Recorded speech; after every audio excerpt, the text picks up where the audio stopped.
This is a very narrow niche video. I'm helping one of my subscribers with some troubleshooting of his Sony RX100 VII. His name is Alicat and he's having problem with the eye tracking focus in 4K, and it kind of works perfectly for me, so this is one step in finding out what his troubles can be. So I'm gonna show my camera right here, and as you can see I have the settings. XAVC S4K is the file format, and the recording settings are 30p.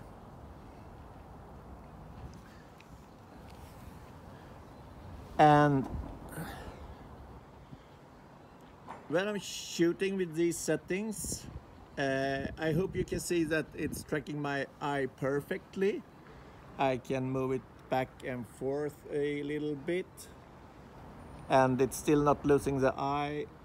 I hope this is visible even when I'm shooting with my iPhone.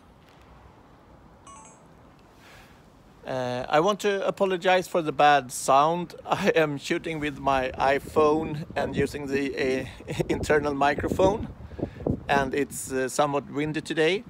Anyway, if anyone knows what kind of problem Alicat can have when the eye focus is not working, have you had a similar problem with this camera? Please let us know in the comments and how you solved it. And if you are interested about this camera, don't forget to subscribe, because I will post footage and other tests with this camera. Thank you for watching.